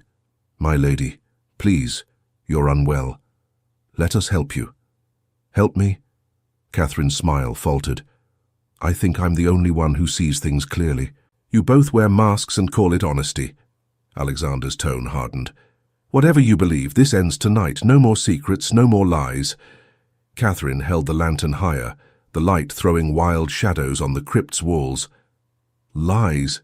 You mean the lie of our engagement, or the lie you built around her?" She pointed at Eliza. "Your lost little orphan who turned out to be my sister." Eliza froze. "You knew?" "I knew the night you arrived," Catherine said. "I knew the moment I saw your face. You have my mother's eyes, the same as mine. And yet he couldn't look at me the same way again." "That's not true," Alexander said sharply. "It is," she hissed. "You pitied me, but you loved her." Eliza stepped forward. "My lady, please." "Don't call me that," Catherine snapped. "You have everything I ever wanted, his love, his loyalty, even his guilt. And you didn't have to fight for any of it." Alexander's voice was calm but firm. "Catherine, I broke the promise your father forced upon me. I won't pretend anymore. I'll live by truth, not obligation." Catherine's expression cracked. "And what of me? What am I to do with the ruin you leave behind?" "You're free," he said. "Free to begin again." She shook her head slowly. "You call it freedom. I call it exile." Eliza took a tentative step toward her. "You don't have to leave. We can make peace with this." Catherine laughed again, bitter and thin. "Peace?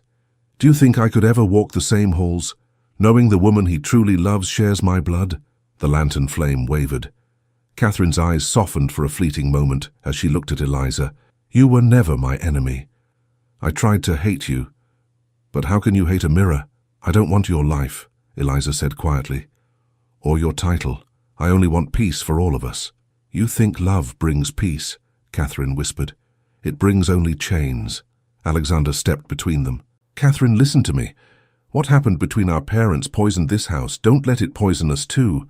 Her gaze flicked to the floor, where the ring he had dropped earlier gleamed faintly. "You think you can erase the past? You can't. It lives in these walls." The rain outside grew heavier, pounding against the stone roof. Catherine lowered the lantern until the flame cast long shadows on their faces. "I came here tonight to tell you I've done something neither of you can undo." Alexander's eyes narrowed. "What do you mean?" "I went to London," she said quietly. "I spoke to my uncle. The papers have been signed. The engagement is dissolved. By morning everyone will know." Eliza's breath caught. "Then it's over." Not quite, Catherine said. I also gave him something else, a letter with your confession, Alexander. The truth about Eliza's parentage. By now it's already on its way to the magistrate. Alexander went pale. You didn't. I did. You wanted truth? Then let the world see it. Eliza stared at her sister. Why would you do that? It will ruin him. Catherine's voice broke. Because I can't bear to watch you build a life on lies. Because I loved him once. And because I can't live in this house another day. She turned toward the stairs, her shoulders trembling. Catherine, wait, Eliza called. But Catherine didn't stop. You'll thank me one day, she said over her shoulder. When the world no longer owns you. Then she was gone, her lantern light vanishing into the rain. Eliza stood frozen until Alexander caught her arm. She's gone too far. That letter? What will happen if it reaches the magistrate? He ran a hand through his hair. They'll strip the estate, question my title, my right to it, and they'll drag your name through every court in Yorkshire. Then we must stop it. He looked at her, startled. You mean, I'll go after her, Eliza said firmly. You're hurt. You can barely stand. I won't let you face her alone. Then we'll go together. He nodded once. We'll need horses. The road to York is long. They climbed out of the crypt and into the storm. By the time they reached the stables, the wind had nearly torn the lantern from Eliza's hand. Alexander saddled 2 horses, his movements quick despite the pain in his shoulder. As they rode through the night, the rain stung their faces, but neither spoke. The road twisted through the moors like a ribbon of shadow. At dawn, they reached the crossroads where the mail coach stopped before heading south. There, Alexander said, pointing. If she posted the letter, it would have been from here. Eliza slid from her horse and ran to the small inn beside the road. Inside, the keeper looked up from his ledger. Morning, miss, what'll it be? Did a lady come through here last night? She asked breathlessly. Tall, fair hair, travelling alone? He frowned, thinking. Aye. Paid for a carriage to York just after midnight. Left this behind. He handed Eliza a small ribbon damp from the rain. Catherine's. Which road did she take? The east road, he said. But if it's the letter you're after, the mail coach passed not an hour ago. Alexander swore under his breath. We'll never catch it. Maybe not, Eliza said, but we can reach York before it's delivered, if we ride through the night. He looked at her, admiration flickering behind his exhaustion. You're braver than I deserve. They rode again, the storm chasing them across the moors. Hours blurred into one another. By evening their horses were foaming, but the lights of York glimmered on the horizon. In the crowded post office, Alexander slammed a coin on the counter. We're here for a letter sent from Blackthorn Hall, he said, addressed to the magistrate. The clerk blinked. Too late, my lord. It's already been sent on to the courthouse. Where? Across the square. Alexander turned to Eliza. Stay here. No, she said. We finish this together. They crossed the rain-soaked square, their boots splashing through puddles. Inside the courthouse, a clerk sat behind a desk piled with letters. Alexander spoke quickly. There's a document among them, a private matter, falsely delivered. It bears my seal. The clerk frowned. I can't release official correspondence without... Eliza stepped forward. Please, it's a matter of honor. A woman's name is at stake. The clerk hesitated, then searched through the stack. Here, he said, holding up a sealed envelope. Arrived just an hour ago. Alexander took it, broke the seal, and exhaled. We're in time. Eliza's knees nearly gave out from relief. Then it's done. But as they turned to leave, a voice came from behind them. You shouldn't have come. They both froze. Catherine stood in the doorway, drenched and breathless, her eyes wild with exhaustion. Alexander stepped forward. You followed us. I never stopped, she said. I couldn't. I needed to see how far you'd go for her. Eliza's heart ached. You didn't have to do this.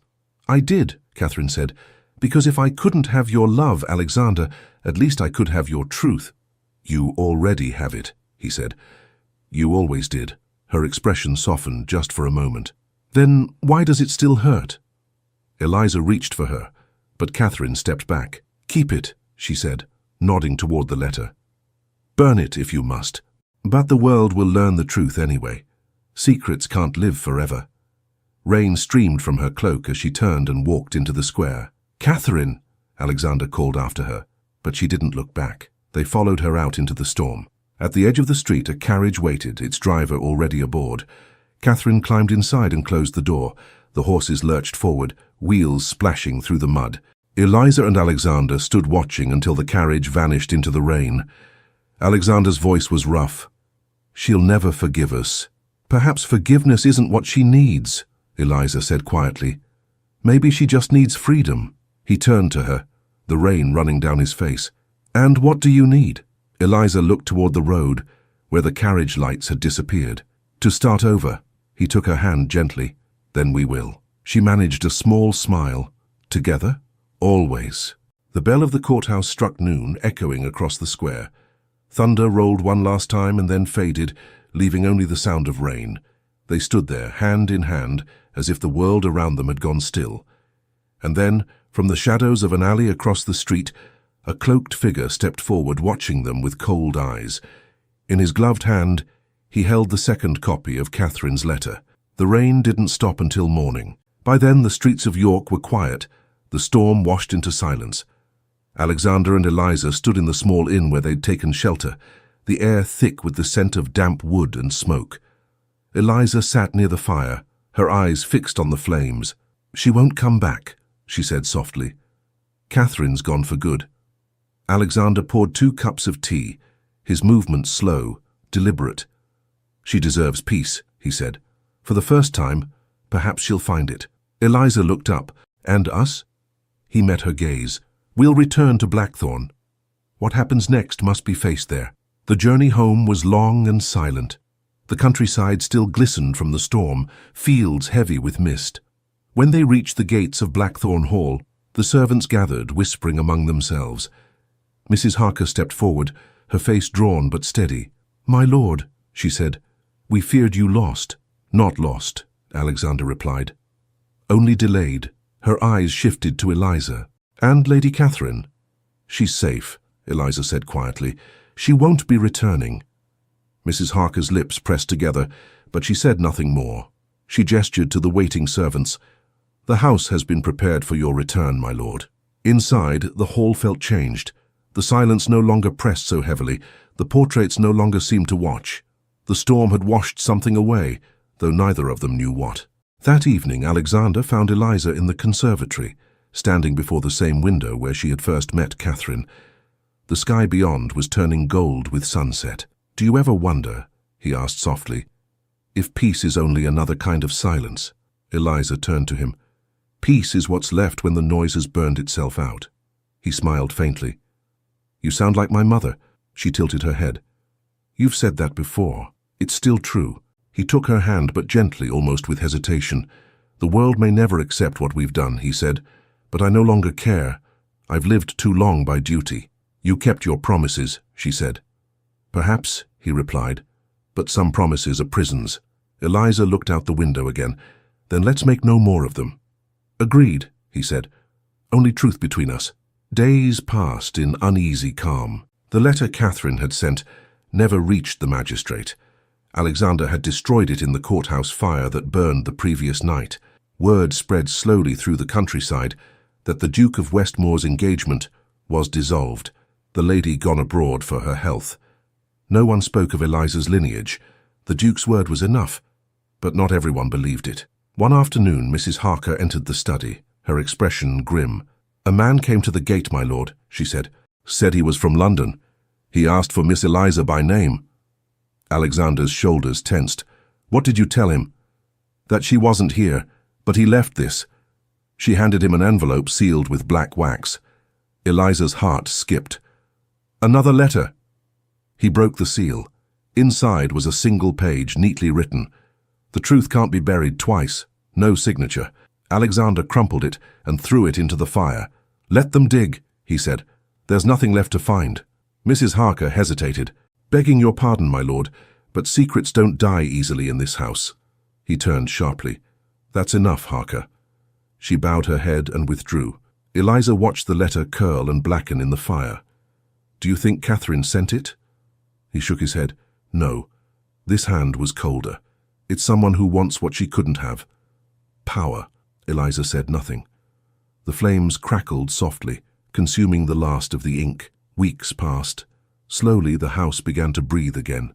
Servants laughed in the kitchens, the stables filled with sound, and the moors bloomed once more.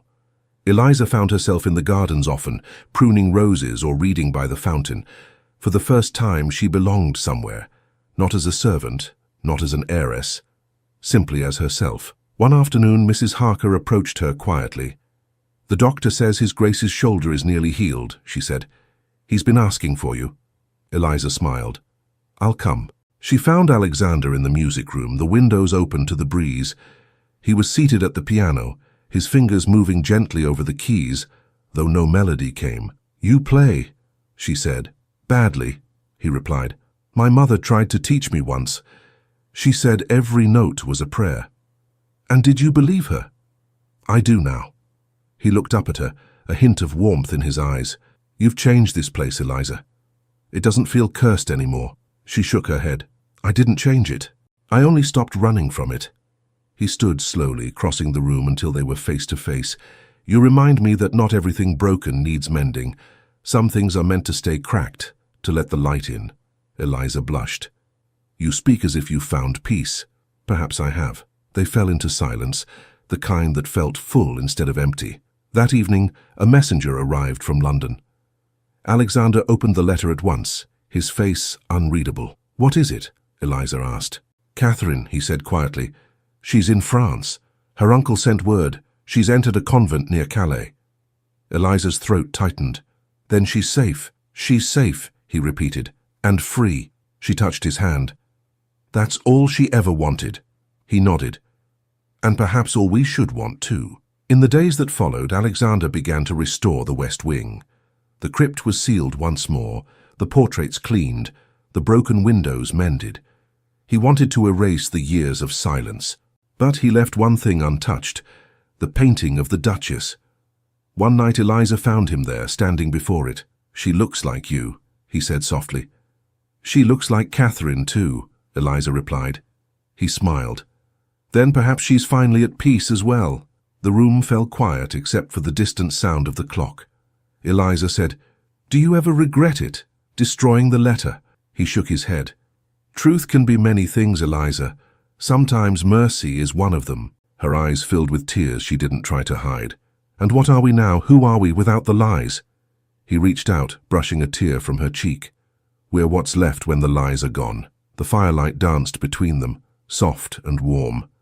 Mrs. Harker's footsteps broke the moment. She entered, holding a small parcel. "This just arrived from the village, my lord." Alexander took it, unwrapping the cloth carefully.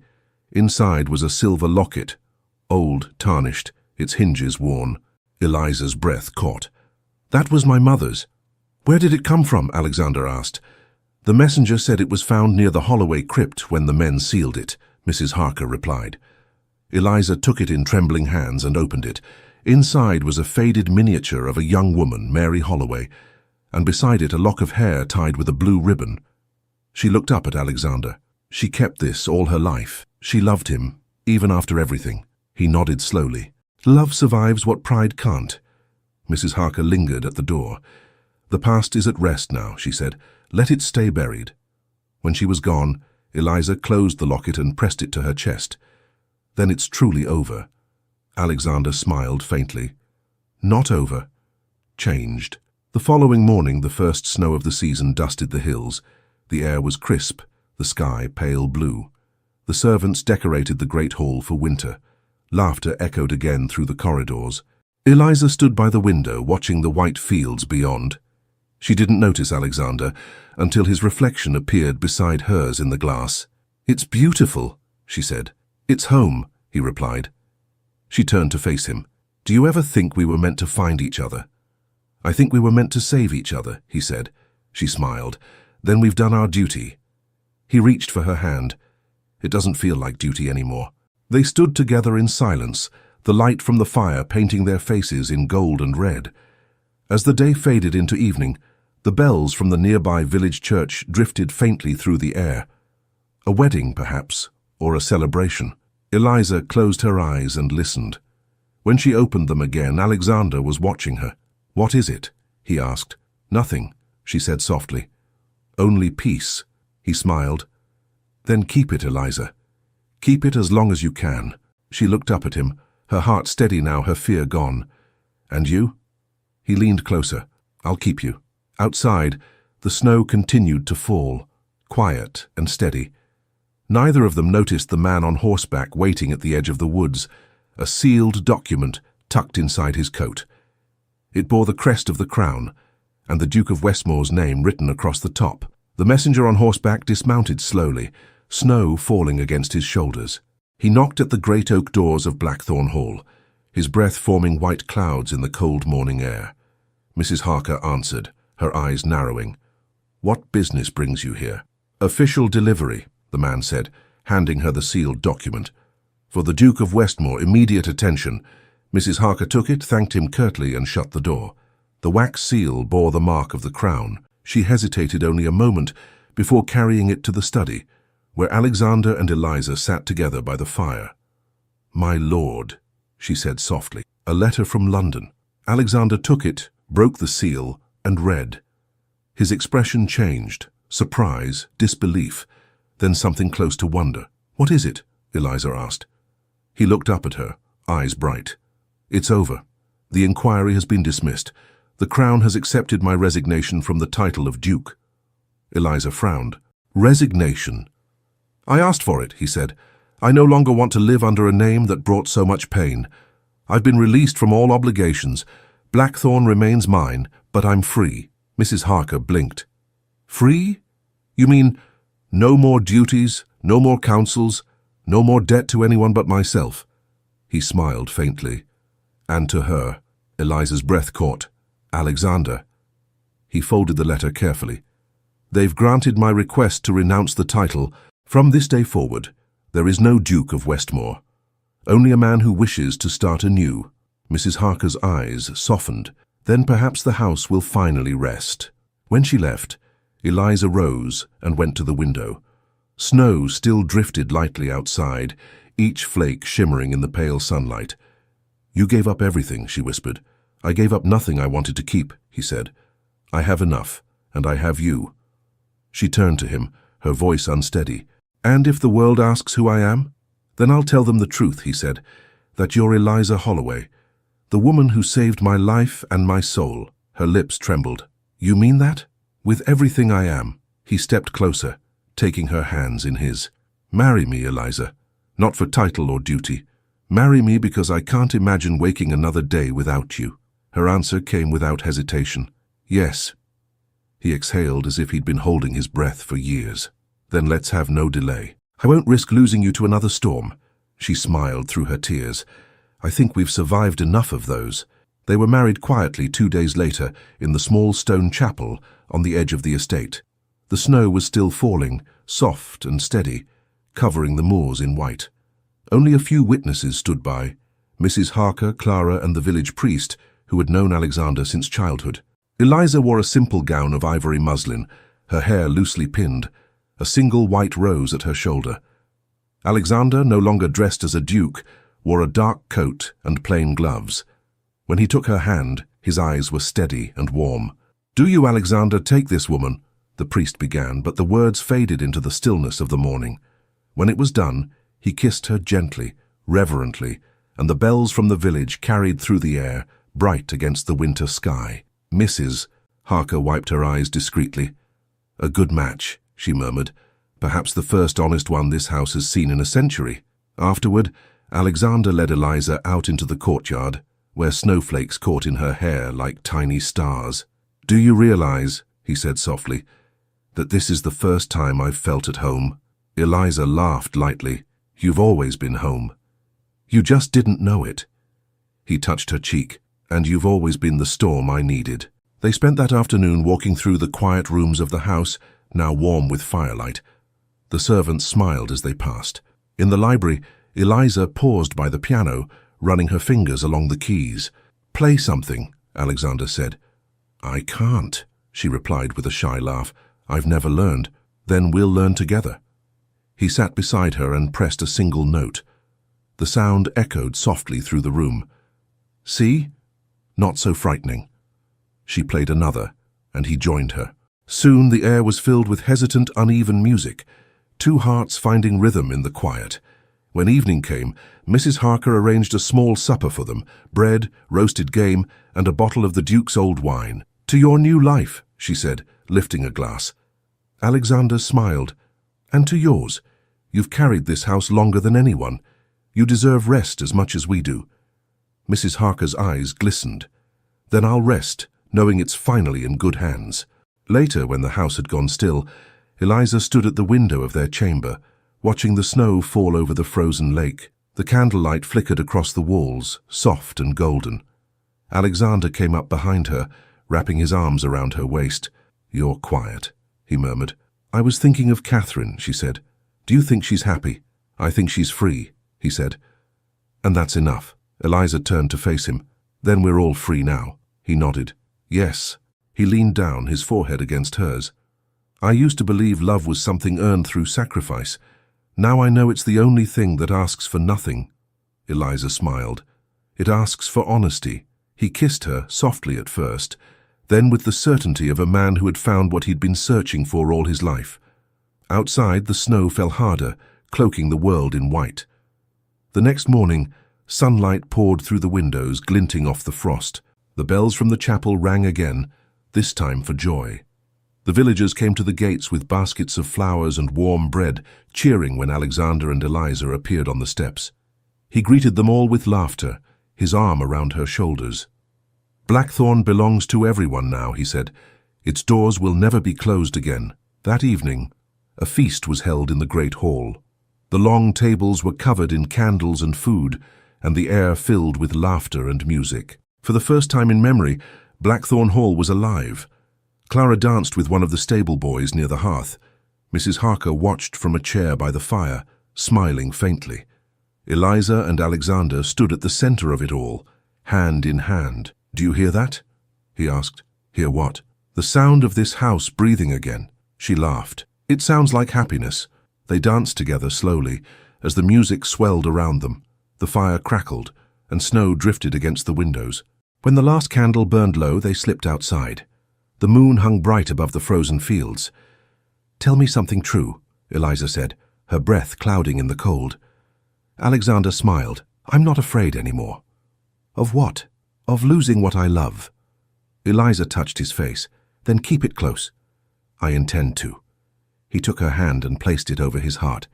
"You see, it's already yours." The wind swept through the courtyard, carrying the scent of pine and snow. "Tomorrow," he said, "we'll ride to the coast. We'll see the sea together as we promised." She looked up at him. "And after that?" "After that," he said, "whatever life we choose."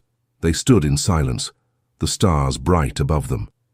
The house behind them glowed with warmth, its long shadow stretching across the snow. Eliza leaned into him. "Do you think love can begin again, even after all that's been broken?" He smiled. "It's the only thing that ever truly begins." The chapel bells rang once more, faint in the distance, and the light of dawn touched the horizon. Inside, the fire in the great hall burned high, casting golden light across the portraits on the walls. The Duchess's painted smile seemed softer now, her eyes less sorrowful, as if the house itself had finally forgiven its own ghosts. In the garden, the first crocuses pushed through the snow, fragile but certain, reaching toward the sun. Eliza turned her face to the warmth, her fingers intertwined with Alexander's. "This is our home," she whispered. "And always will be," he said. Their hands tightened together as the morning light spread over the moors, golden and new. The bells from the village rang one last time, echoing across the hills, bright and clear, like the sound of something reborn. Thank you so much for listening to this story all the way to the end. We hope it moved you as much as it moved us while telling it. We'd love to hear your thoughts. Leave us a comment telling us where you're listening from and what you liked the most. Rate this story from 0 to 10. What score would you give it? If you enjoyed this story, don't forget to subscribe to the channel and leave a like as a show of support. That really motivates us to keep creating and sharing more stories full of emotion and life lessons. And before we go, we want to remind you that an exciting and heartwarming story recommendation will appear on the final screen. If you'd like to enjoy it, just click on the video. Thank you once again for being here, and we'll see you in the next story.